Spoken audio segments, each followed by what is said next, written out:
Put your hands together to welcome a very funny guy, Gordon Alexander!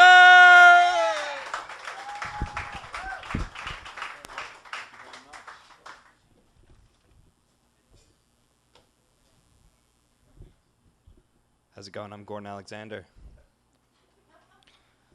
I can be a bit of a hermit. I spend a lot of time alone in my room. I don't get me wrong, you know, I have some pretty good times in there. It gets pretty wild. I party. You know, if those walls could talk, they probably wouldn't want to be my friend either. No, I have lots of friends. They just don't know it yet. I believe somewhere out there I have a soulmate. Just one true love. Somewhere out there just probably cheating on me right now as we speak. She doesn't even know it. I once dated an older woman.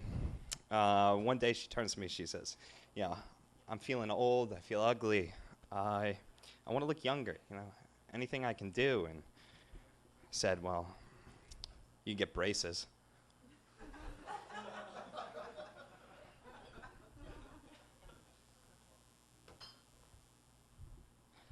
Does anybody like the Jersey Shore? Yeah, you do. I like the Jersey Shore. I'm half Italian. I don't find it offensive, but a lot of these Italians do. I heard this one woman. She was saying it sets our people back 500 years. That was like the height of the Renaissance. I don't know what Michelangelo was like in person, but I'm pretty sure when he was sculpting David, he wasn't sort of, you know, I'm not gay or nothing, but that's one fucking handsome statue.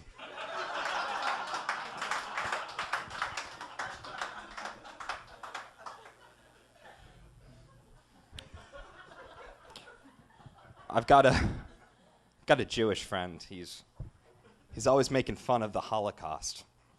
And, you know, one time I was getting a little much. I said, you know, Mordechai, tone it down. Yeah, think of all the Jewish people, the tens of thousands of Jewish people who were put in the ovens. He said, boy, that's some big portion, huh? Mordechai, please.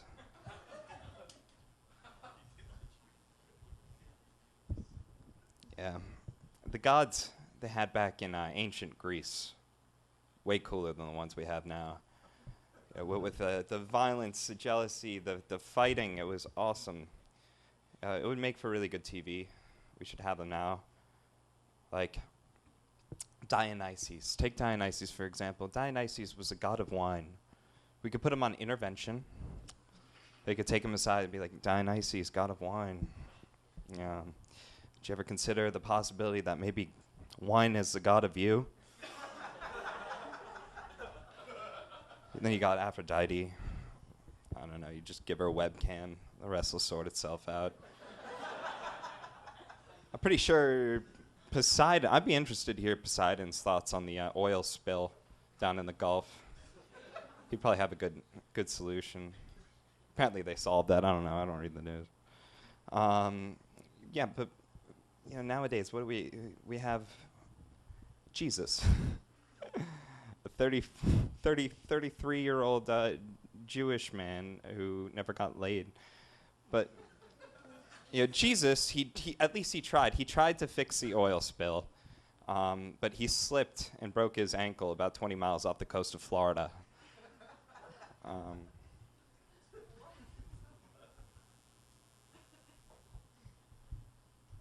Jesus.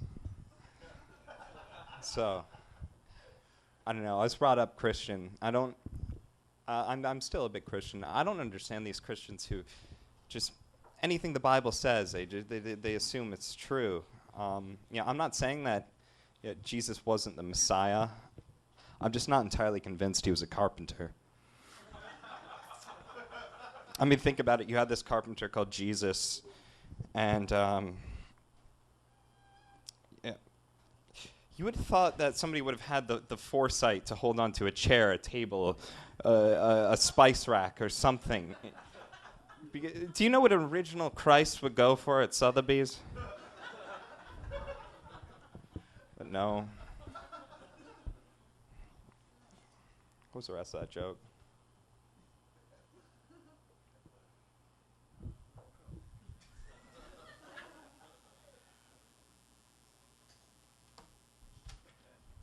I'm gonna hold it here.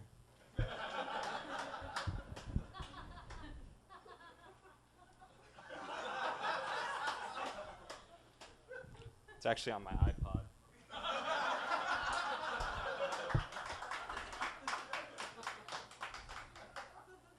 Sorry, I'm like really nervous.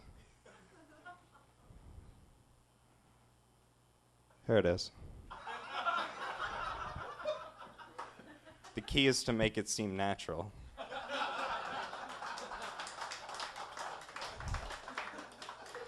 Yeah, no, but going back to Jesus. Jesus and carpentry, you know, the only time in the Bible Jesus and wood are mentioned in the same sentence when they're nailing him to it. Yeah, but maybe Jesus was a great carpenter. Yeah, maybe he even built his own crucifix. We don't know.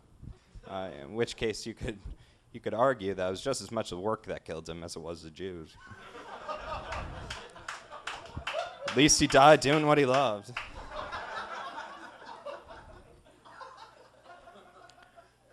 Technology's gotten out of control. We're so obsessed with making our computers faster, but personally, I feel like a lot of stuff all around us that could also be improved. For instance, I think ice could happen faster. It's the 21st century. Why are we still sitting around waiting for shit to freeze? Toilets are ripe for improvement. Yeah, I can download a turd faster than I can flush it twice. Yeah, but the world is becoming more and more paperless. And in this paperless world, I'm investing in paper. Because pretty soon, if you want paper, you're going to have to come to me. I might not sell it to you. I don't like moths. Moth. They're disgusting. You know, they're so in love with light. Yeah. You think they would have discovered the sun by now. Yeah, every time I flip on my porch light, I feel like Commissioner Gordon summoning a legion of useless little Batmen. Why does it have to be moths that are attracted to light? Why couldn't it be something pleasant? Like baby bunnies. Just 50 baby bunnies just huddling adorably in one cute little orgy of 50 baby bunnies.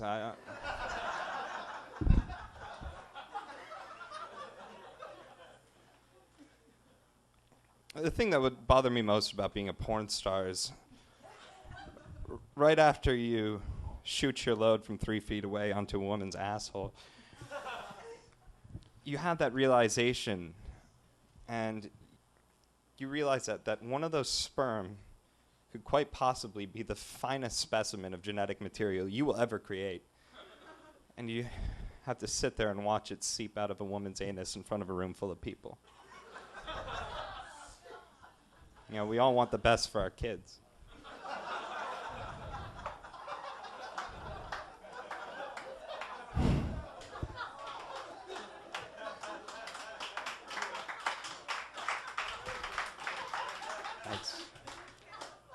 I once dated a nymphomaniac. We were at a restaurant once, and she reaches under the table. She starts doing this thing with her hands. I'm getting hot in my pants, right? And I look down, the table's on fire. Did I say nymphomaniac? She was a pyromaniac. So I went to the eye doctor recently. And so he did the vision test, and he said, look at the chart. I want you to read the letters, starting from the top. I said, I don't know what's wrong. I can't read any of the letters. So he did a couple tests. And he came back. Good news is, my vision's fine. Bad news is, I'm illiterate.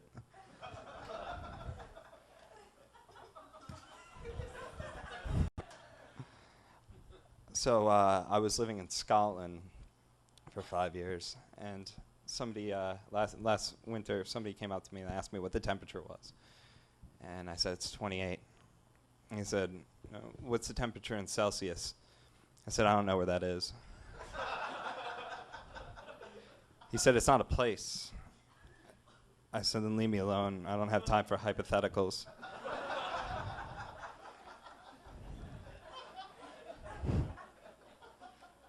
So Burger King, the slogan for Burger King is have it your way. If I had it my way, I could afford a decent meal.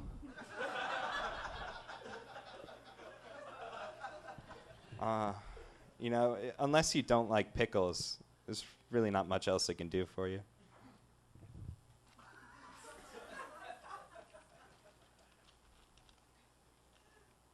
Apparently that's everything. Thank you very much.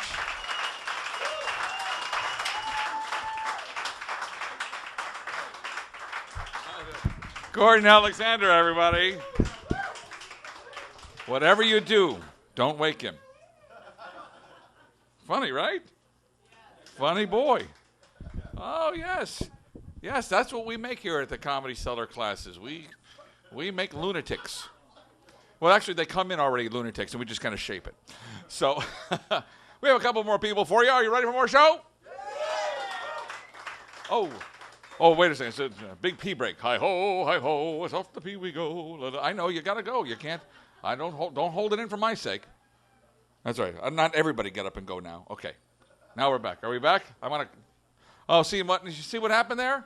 The show was going real well, and then suddenly I stopped it. Now this is the way you get a show back on track. You tell a joke. Your choice, clean joke or dirty joke? Dirty. Why do I even ask anymore? I swear to God. All right, Cinderella's going to the ball. The fairy godmother says, "Go to the ball, Cinderella, but if you're not back by midnight, I'm going to turn your private parts into a pumpkin."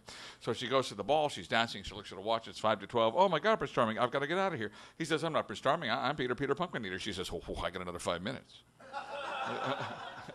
That's a good joke.